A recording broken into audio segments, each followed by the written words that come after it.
The spit struck with a sickening wet slap, splattering across the pristine white of the honor guard's uniform. The world seemed to stop, even the flags lining the endless white graves fell still, as if too horrified to move.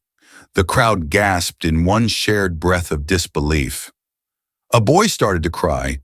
A woman covered her mouth frozen. The thug filthy jeans tattoos and a twisted grin stood inches from the soldier's face, eyes burning with triumph. "What now, tough guy?" he sneered. The honor guard did not flinch, but something ancient and terrible had just been broken, and everyone knew there would be a reckoning. Welcome to the honor guard, where every story salutes courage, sacrifice, and honor. Before we continue, let us know in the comments, where are you watching from today? If you believe in honoring those who served, hit that subscribe button to stand with us. And remember, tomorrow will bring you another powerful story to keep the flame of respect alive. The morning sun burned gently across Arlington National Cemetery, casting long, respectful shadows across rows upon rows of flawless, white headstones. The air smelled of cut grass, polished marble, and something harder to name, dignity. Families came quietly carrying flowers, soft voices, and heavy hearts. There was a hush here that felt sacred, unshaken, even by the steady breeze that tugged at the American flags. Walter, a veteran in his late 80s, stood with his cane at the edge of the plaza, taking in the sight he had visited every year since he came home from a war half the crowd would never remember. The honor guard in his white uniform, so crisp it seemed unreal, patrolled in slow, deliberate steps. Rifle on his shoulder, chin, high eyes forward, unmoving, unbreakable. The tourists respected him, giving him space, whispering to their children about the soldier who never moves. But today, something was wrong. A new figure appeared, swaggering through the silent crowds like a crow among doves. He was young, maybe 30, but carried himself with the wild-eyed anger of someone who believed the world owed him a fight. Torn jeans, a filthy leather vest, prison tattoos barely faded, and a smirk that said, "Nothing is sacred to me." Walter felt the hair on his neck prickle. The thug stopped right at the edge of the honor guard's path. Ignoring the respectful hush, he spat a glob of chewing tobacco onto the walkway, then laughed loud enough to echo across the graves. "Look at you," he sneered, circling closer, pretending to be a hero. The honor guard did not move. His breathing was controlled, eyes locked on the invisible line he was sworn to protect. The thug grinned wider, feeding on the silence. He stepped right into the honor guard's personal space, his boots leaving dirty tracks on the polished stone. "What, too good to talk to me?" he barked, getting closer still. "You're a statue. You think you're better than me, standing here in your shiny clown suit." The crowd had started to shrink back, sensing the violence coiling in the man's posture. Parents shielded their children even as they stared morbidly, unable to look away. Walter could feel his heart thumping. He had seen men test boundaries before, but never like this, never in this sacred place. The thug leaned closer, so close the brim of his filthy ball cap nearly brushed the tip of the soldier's rifle. "Say something, man," he roared. "You worthless government robot." The honor guard remained frozen, chin-high eyes on infinity. The thug laughed, a nasty choke sound like something rotting. Then with one quick, hateful motion, he hawked up a thick string of spit and let it fly. It hit squarely on the honor guard's cheek, spraying across the spotless uniform, dripping down the ceremonial medals like a worm on white marble. The crowd gasped. A baby wailed somewhere behind Walter. A mother turned away in tears. The thug grinned wider, proud. "What now, tough guy?" And for a moment, all of Arlington, living and dead, seemed to hold its breath. For a moment, no one breathed. The sunlight itself seemed to shrink away, recoiling from the vile streak of spit shining on that pure white uniform. The thug stood triumphant, jaw forward, chest puffed out. Like a dog marking territory, convinced no one dared challenge him. His laugh was short and ugly, sharp as a knife. The honor guard did not move. He remained frozen, boots rooted in the sacred ground, head held high. His eyes never wavered. Even with the spit running down his face, he maintained that impossible discipline, a living monument to duty. Walter watched a sickness building in his gut. He had known young men who broke under far smaller humiliations. But this soldier, this young Marine, held steady. Behind Walter, a woman stifled a sob. "Why doesn't he do something?" she whispered to her husband. "Because that's not what they're trained to do," he murmured back. "Unless he crosses the line." The thug looked around, searching for approval, wanting the crowd to share his twisted pride. But all he saw were horrified, silent faces. A small boy clung to his mother's skirt, eyes huge, tears threatening. No applause for the bully, only shame. So he doubled down. "Yeah, that's right," he shouted, spreading his arms wide. "You just gonna stand there, you worthless toy soldier." He moved closer, violating every inch of personal space, close enough that Walter could smell the cheap alcohol on his breath. The honor guard's jaw tightened by a fraction, a tiny signal only those who truly watched could see. Walter leaned forward on his cane, eyes locked on the Marine. He could almost hear the young man's thoughts drilled into him through countless hours of training. "Do not break. Do not break, unless the mission is threatened." But was this the line? Was this the moment? The thug wasn't finished. He spat again, this time missing the uniform but spraying the marble at the soldier's polished boots. A ripple went through the gathered crowd like a physical shock. Even those who didn't fully understand military ritual felt the boundary being shattered. The honor guard took in a slow breath. Measured, controlled. A breath of someone who had seen insults before, but never this. Walter could practically feel the decision rolling through the Marine's veins. Hold the line or defend the honor. The thug leaned forward inches from the Marine's nose. "You gonna cry now?" he snarled. "Huh, big tough hero." No answer. The silence was so heavy it hurt. Then for the first time the honor guard spoke. "Stand back." His voice was deep, resonant, so powerful it rattled the air like a thunderclap. Even the thug jumped, momentarily shocked. Walter's heart leapt. He had waited his entire life to see the code in action, that moment when a soldier crossed from passive to active defense. The thug blinked, stunned, but then a slow grin spread across his face. "Oh, so you do talk good. Now let's see if you can fight." He flexed his shoulders, rolling up the filthy sleeves of his vest. "Come on then," he challenged, grinning a gap-toothed grin. "Show me what you got." The crowd gasped, fully realizing how far past the line this had gone. Walter's fingers dug into the worn wood of his cane. He wanted so badly to stand next to the Marine, to form a shield of old warriors beside him. But this was the honor guard's fight, and the honor guard's alone. The Marine did not move from position, but there was a new energy in him now, a controlled tension, like a drawn bowstring waiting. The thug shifted closer again, raising a filthy finger, reaching toward the polished buttons on the white uniform. A woman behind Walter screamed, "No!" The honor guard's voice rang out once more, even stronger. "Stand back, do not approach." This was no plea. This was a command forged in tradition, rooted in centuries of sacrifice. But the thug only laughed, drunk on his own bravado. Or what he sneered. Or what, huh? He lifted his hand higher, ready to shove the Marine to break every rule of respect that still remained. In that instant, time seemed to fracture. The breeze stilled. The sunlight flared against the honor guard's polished rifle. The rows of graves stood witness, eternal and unblinking. Everyone knew the next moment would decide everything. The thug's hand hovered, a filthy finger just inches away from the polished buttons of the honor guard's uniform. You could practically hear the crowd hold its breath. Walter could feel his pulse hammering. All the years of training, of sacrifice, of honor, about to be tested in a single instant. The honor guard did not flinch, did not waver. He was a marble statue come to life, carved in flesh and spirit. The thug sneered, pushing even closer, hot breath laced with cheap whiskey. "Yeah, that's right," he snarled. "You can't do anything, can you?" His finger jabbed forward, crossing the last sacred inch. Thwack!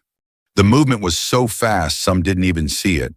A single flawless pivot of the rifle swinging from ceremonial rest to a defensive block perfectly horizontal, pinning the thug's filthy hand away from his uniform. The sound of wood and steel cutting the air echoed across the plaza. The thug froze mouth open, shocked that this statue had suddenly become a living wall. The honor guard took one powerful step forward, the motion crisp, unstoppable, forcing the thug off balance. His voice boomed across the marble, more powerful than any megaphone. "Stand down." The silence was deafening. A child began to cry. Someone gasped, "Oh my God." For the first time, the thug looked uncertain, his grin faltering as he stared into the Marine's eyes. Eyes that burned not with rage, but with something far more terrifying, unyielding resolve.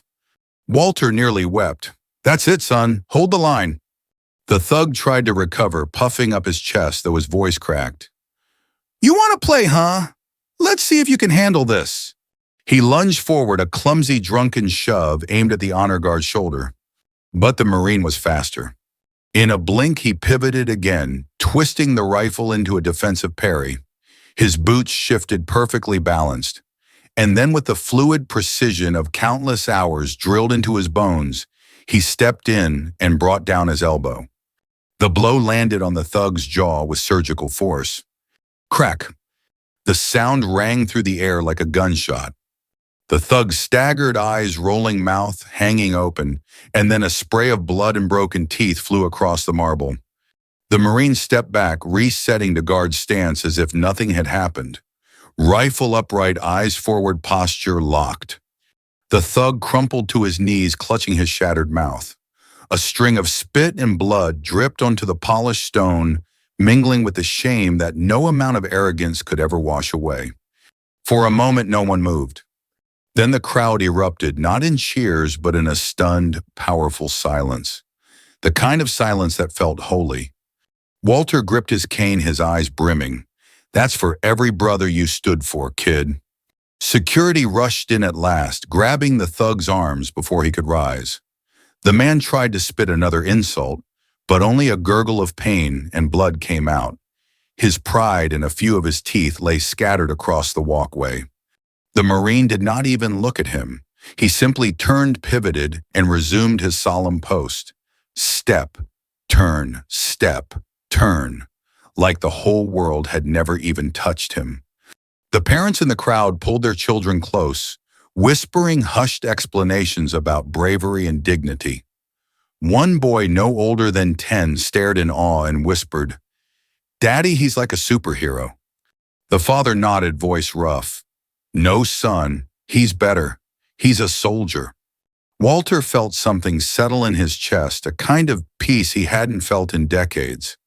There would always be punks, always be fools who thought they could shame the flag, spit on its guardians. But there would also always be men like this, men who stood between the living and the dead unbroken. The security officers half dragged, half carried the thug away, leaving a trail of crimson on the walkway that would soon be scrubbed clean.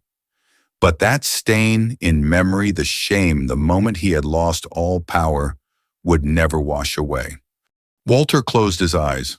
The breeze came back, stirring the flags, bringing with it a faint scent of freshly cut grass, and something deeper, older, the blood and iron smell of courage. The honor guard continued to march his boots, tapping out a measured, timeless rhythm. The line had been tested, and it had held. In the distance, another family approached the plaza, not yet aware of what had happened. They paused to watch the honor guard, simply seeing a silent figure in white protecting the tomb, as they had for generations. They would never know how close that line had come to breaking. They would never know how hard one man had fought to keep it whole. But Walter knew, and he would remember.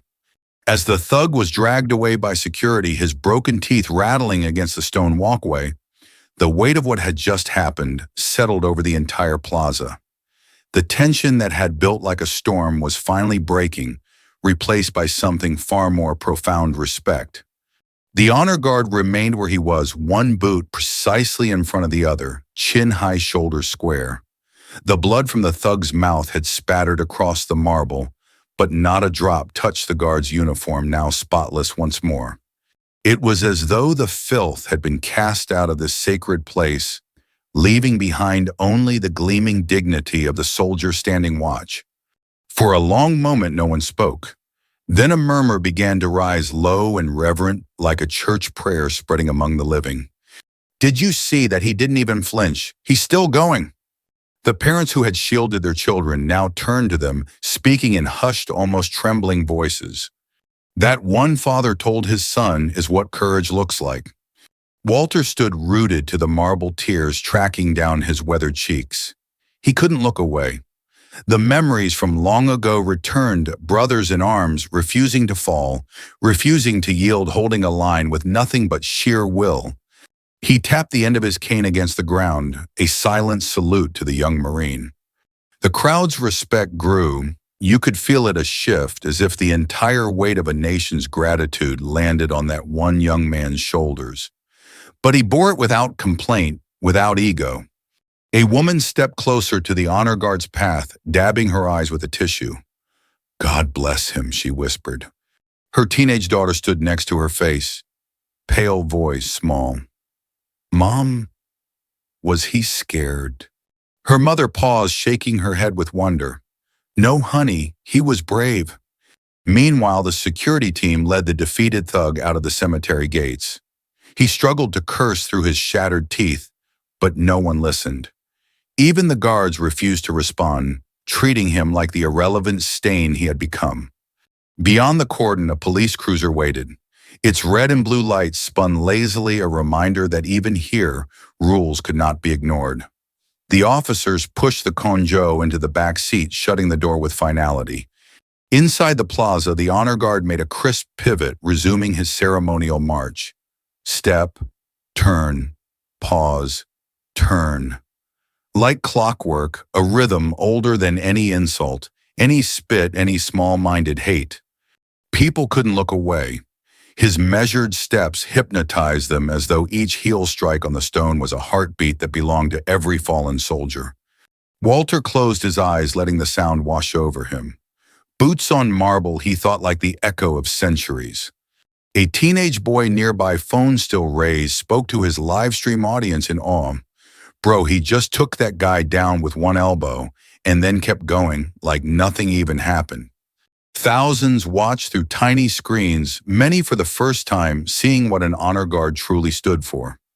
The comments rolled in words like, "Respect valor, hero." It was going viral, Walter realized. The moment, captured in shaky video, would travel around the world by nightfall. And maybe, just maybe, people would understand better why these men and women train so hard, stand so still, guard so fiercely. Another group of visitors arrived, drawn by the commotion, their eyes darting to the broken phone on the ground, abandoned in the struggle. Then they turned to the honor guard, instantly falling silent as they realized where they were, what they were witnessing. "Daddy," a little girl asked, clutching a small bouquet of roses, "can I give these to him?" Her father smiled gently, bending down. "No, sweetie, he can't take them while he's on duty. But he knows you mean thank you." She nodded, holding the flowers closer, eyes wide with quiet admiration. The honor guard marched past, eyes fixed on the horizon. He never broke form, never paused to acknowledge praise or sympathy. That was not his place nor his purpose. Walter admired that the fierce humility of a man who would stand for the voiceless, yet never draw glory to himself. The security guards returned to their posts, one of them shaking his head in disbelief. "I've been working here 10 years, he told his partner, "and I have never seen anyone try something like that." "Yeah," his partner agreed, eyes still on the Marine. "And I've never seen someone hold the line like that either." Walter took another steadying breath. He could feel in his bones the meaning of what he had witnessed, that tradition, that code could not be broken by any spit, any curse, any show of cheap bravado. It lived on step by step, heartbeat by heartbeat. As the day wore on, people slowly returned to their quiet rituals, laying flowers, bowing heads, tracing names on the cool marble. And in the center of it all, the honor guard remained untouchable, a sentinel beyond pain or pride. Walter turned to leave, but glanced back one last time. The Marine had resumed his steady march, boots striking stone like a hymn older than war itself. This line will not fall, Walter thought, heart-swelling. Not today, not ever. The hush returned to Arlington as the patrol car pulled away with the thug inside its siren, mercifully silent. It felt almost sacrilegious to hear any loud noise here, as if the earth itself demanded reverence. Walter watched the taillights disappear beyond the white columns of the gate, then let out a slow breath he hadn't realized he'd been holding. The honor guard was already back in rhythm, boots striking the marble in their ageless cadence. There was no hesitation, no apology, no fear. His white uniform still carried a faint water stain where the spit had landed, but otherwise he looked as unshakable as ever. Walter felt a surge of respect so fierce it brought tears to his eyes. That's why we sleep at night, he thought. Men like him. Nearby, a woman placed a hand over her heart, tears slipping down her cheeks. She whispered softly, "I wish my grandfather could see this. He would be so proud." The honor guard marched on as though her words were carried on the wind. Children who had seen the confrontation were asking questions now, their voices small and hesitant. "Mom, why didn't he hit him harder? Dad, was he scared?" Parents tried their best to explain, to talk about rules, about restraint, about courage that didn't come from anger, but from conviction.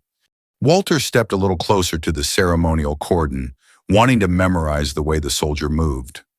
Every muscle under perfect control, every motion sharpened by discipline that took years to learn and a lifetime to uphold.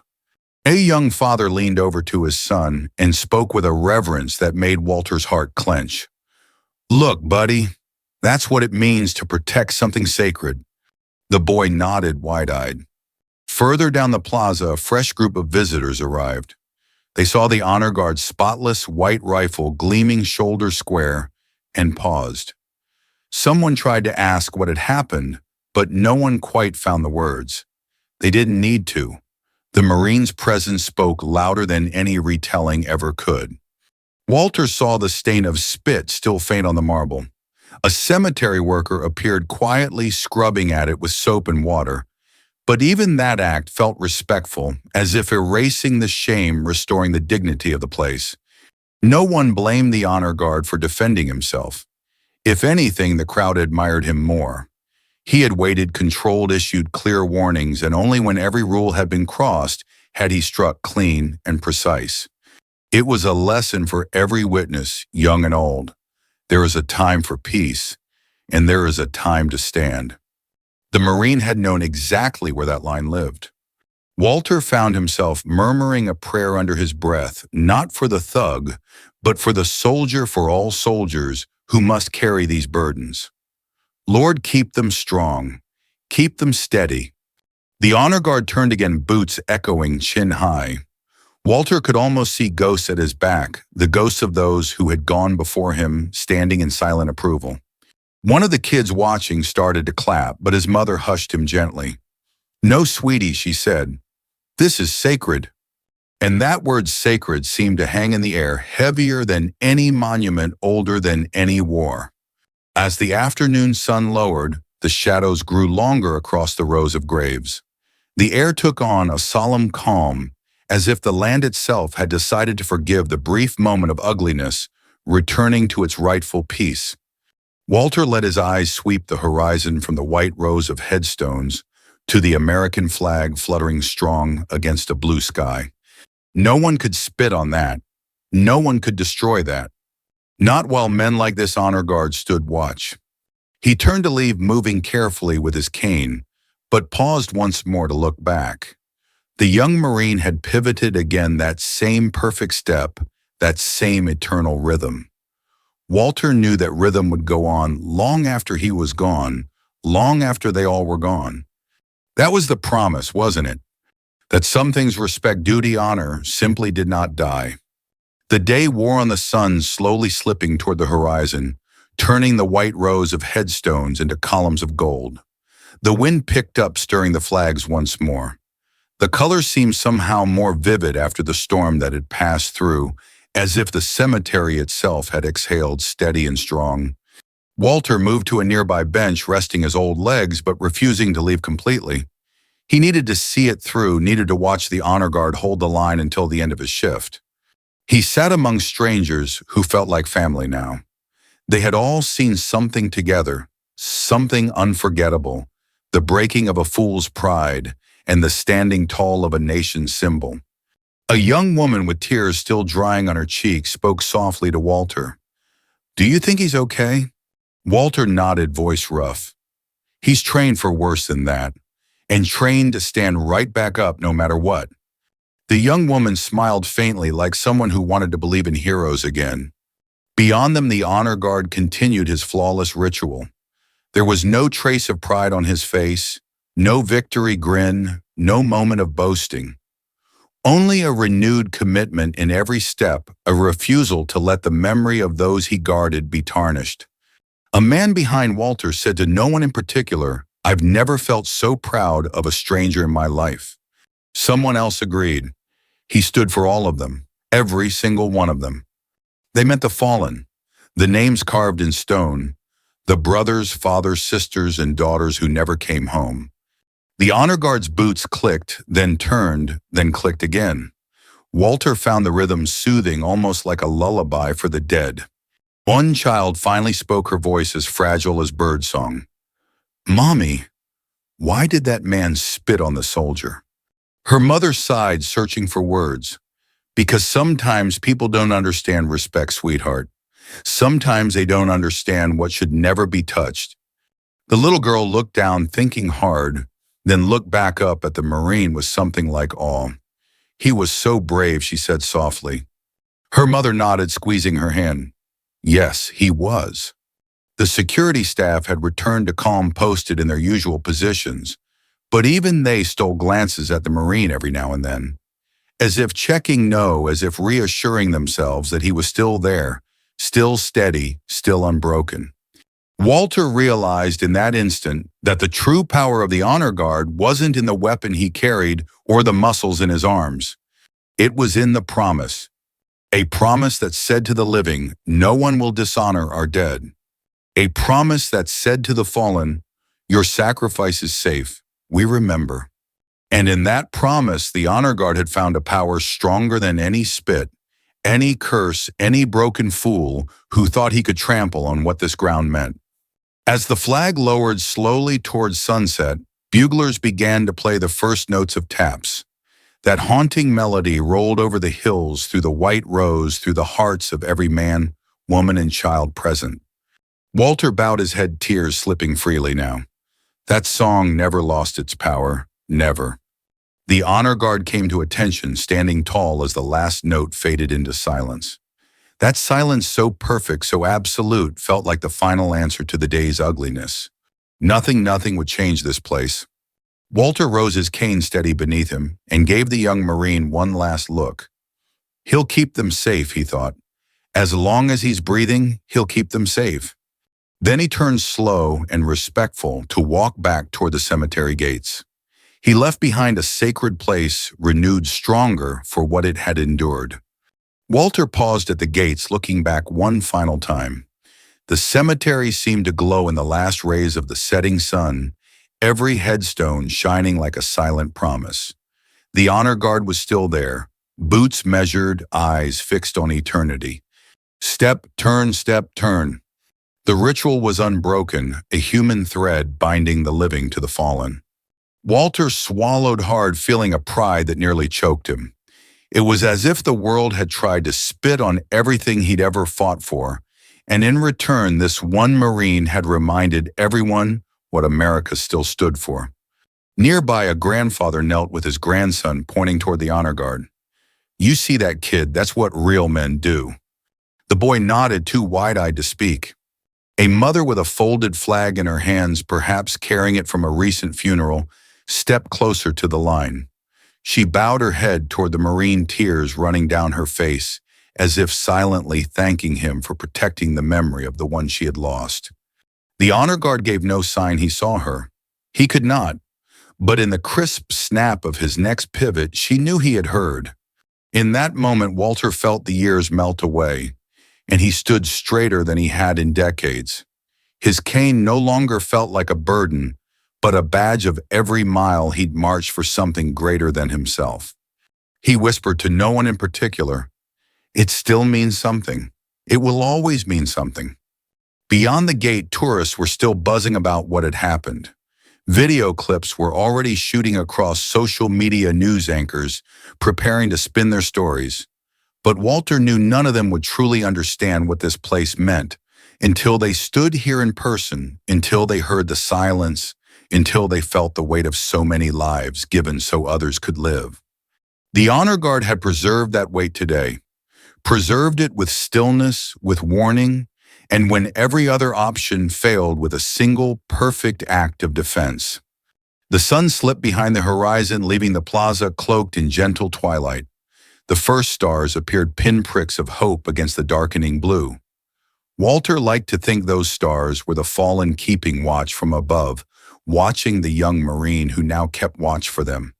One last time, Walter turned back, offering a small, stiff salute. "Thank you," he thought, "for every brother who couldn't stand here themselves." The honor guard stepped forward, rifle at the ready, boots echoing in perfect time.